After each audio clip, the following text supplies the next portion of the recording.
Welcome back to Billins World. What's up, YouTube? Season 2 in full effect. Today's episode, 25th anniversary edition, released July 1996. Nas sophomore classic, top 5 album for me. It was written. All right, man. So it was written. We done a couple of Nas joints on this, John. Let's get into it. It was written. What you like about this album? Before I get into how I feel about it, what do you like about this album? What stood out to you about this album? What's your favorite tracks off this album? Go ahead, give it to me. All right, that summer of 96, that mafioso rap, previously, before this album was released, and a year prior, we had Raekwon's cult classic, Only Built for Cuban Links, and AZ's Do or Die. So, which Nas appeared on. Nas appeared on both of those albums, by the way. So, wow. And, this right here, man. And, even remember as a kid, I'm maybe like 9, 10 years old, and the Street Dreams video was out. That was probably the leadoff single to this album. And seeing that video inspired by the movie Casino, released in 95 and all. Frank Vincent, R.I.P. Jersey legend, if you know, appeared in that video, posted up with Nas and everything. And I was like, man, this is that dude right here. I'm already, at that time, already a fan of Biggie and Pac, and all the music was in the household coming up.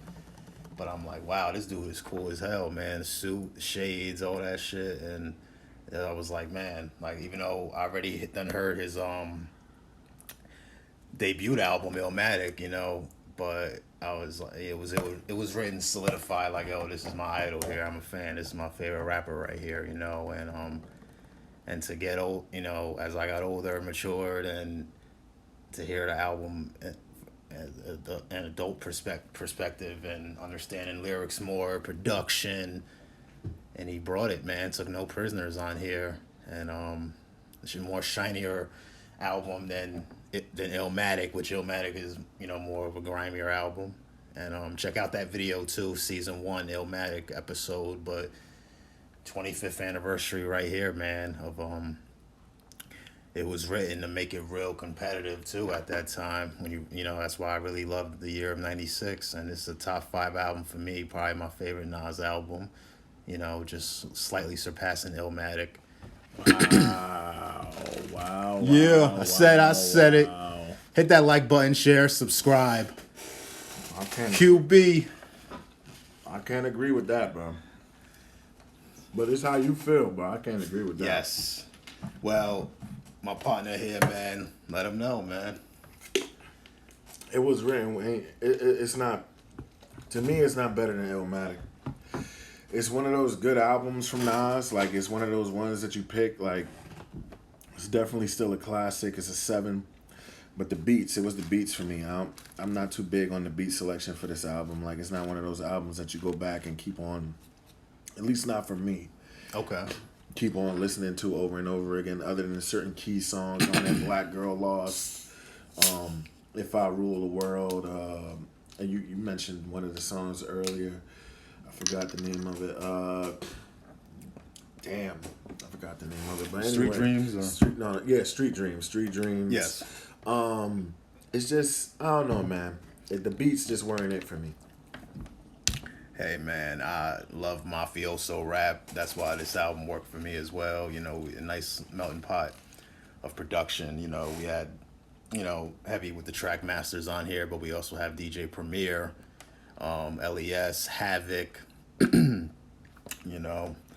So, yeah, and that affirmative action and the message like that the Italian strings, just that production at that time, and timeless to me, and I love it, man. The track, let's talk about this track on this album, Hidden Gem, but it almost closes out the album. It's one of the final tracks, is Live Nigga Rap featuring Mobb Deep, produced by Havoc, R.I.P. to Prodigy, man. Salute to Have, all that. But this was supposedly a song meant for Mobb Deep's album, which probably was going to be the Hell on Earth album. I will review that eventually on this channel. But I believe Nas was on some "Give Me That," you know what I mean? And it worked. So it gave that, you know, little a grimy tune to the album, and the chorus and all. If you know, felt that shit, you know, with Prodigy on the hook, you know, and they always just spitting on there. The track got right to it, and the niggas don't know how to act, man. So, but yeah, this was Grammy nominated. They robbed my boy, but hey, he would eventually get his Grammy though with King's Disease, just about not too long ago. Did he? Yeah, his first ever Grammy from Nas' first ever Grammy, King Disease. He was nominated for a Grammy, I believe, with It Was Written, but didn't get it. But I mean, for him to get a Grammy for this joint, I mean, it's obvious that like the lyrical content is good for this album. You know what I'm saying? It's not saying that the lyrical content wasn't good. It's just the beats. But like you said, you into mafioso music, and there's probably a bunch of other people out there that are intrigued by mafioso music. So it might be different for you guys. But don't make it like I said. It doesn't make it not a classic. It's just the beats. Like I don't know, something with the beats. But other than that, though, I'm giving this album a 1. I mean, not a 1. What? A 7 out of 10. 7 out of 10 from 1 to 10. What are you giving it? it's about a 9 for me. So there you go. It's still a classic. You know what I mean? When you get Absolutely, 25 years It Was Written, man. 7 and above is still a classic, man. You know what I mean? 7 and above is still a classic. It was a track Shootouts on the album as well, but shout out to the features as well, man. We would have Early Firm on here, you know, with Foxy Brown, you know, AZ, even Cormega. I felt Cormega's verse on Affirmative Action is a little type underrated right there. It's just like, man, like, my destiny's to be the new boss. Man. Desert Eagle got it, ill grip. I chill with niggas that hit Dominican spots and steal bricks. I mean, shout out to Cormega. That was dope. Yeah, Lauryn Hill, Jersey Zone on the single for the album. If I Ruled the World. You know, it's a timeless song right there. And yeah, this is dope right here, man. This is a real shit top 5. Yes, top 5 album. And it upped the ante with the competition, you know, even had Pac and Big, you know. It's been stated multiple times that Pac was listening to this album in his last days, like studying this shit, and this would, you know, pave the way for Machiavelli, which I will later review on this channel. Man, because those was like neck and neck with me, those 2 albums right there for 9-6 for like, you know, the best. In 96, man, we had so much incredible albums, man. So great body of work for hip hop that year. And, you know, 25 years, It Was Written, bruh. Salute to Nas, QB. It Was Written. The production, who controlled most of the production on this album? Well, you know, I stated earlier, we had track masters, we had Dr. Dre, DJ Premier. And let's talk about the Premier track, I Gave You Power, probably the best song on the album. Man, grew up in an urban environment, and especially you feel that, man. And the way how it ends with the, now I'm happy till I felt somebody else grab me, damn. Think about years later, Eminem has a song, Stan, and it ends like with his name was, it was you, damn. So that's dope right there, because, hey, Nas, I believe Eminem already admitted, he's stated before that he's influenced by Nas, so little gem right there. You know, to track the message, which, you know, it's a hip-hop mystery to this day. Was he talking about Big? Was he talking about Pac? I mean, let's flip the coin real quick and go the other way. What is the wackest song to you on this album? Woo! Let's get to it. Let's get gonna go there. Yeah, let's go there.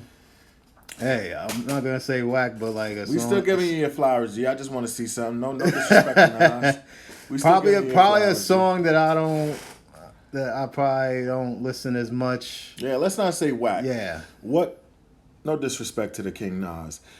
What's your least favorite track on this? Probably Watch Them Niggas. Yeah, and that was produced by Track Masters. You know, I could go Yeah. with that. I could go with that. Okay. Yeah, you know, and I definitely had that shiny sound because remember they say the Illmatic is the grimy, this album shinier. So Let me get into one thing though. The Nas album cover.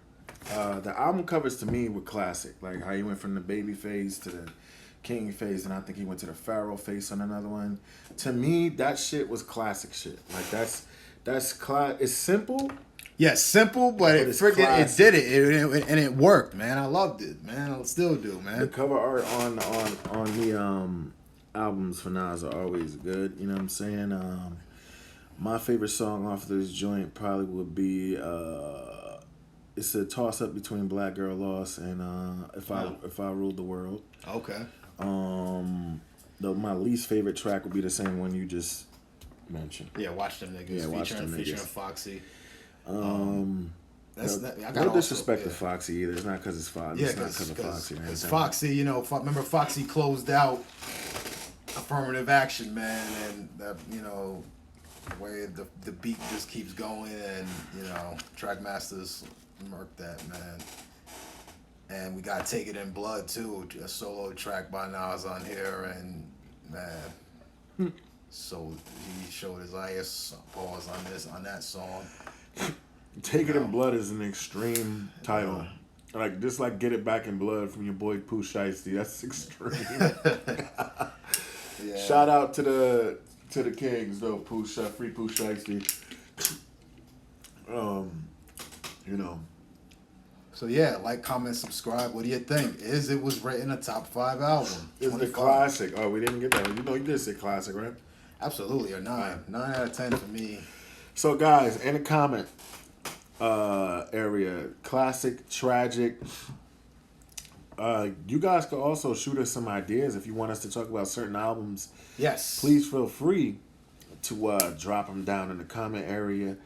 Guys, please don't forget to shop at jiggymafia.com. That is our clothing website. Has multiple different logos, graphic tees, tank tops. We got stickers, all of that. Hit My Line accessories if you're a smoker of CBD or marijuana, whatever. We got accessories for that over there. We got glow trays, grinders, some of everything, man. Socks, hats, everything.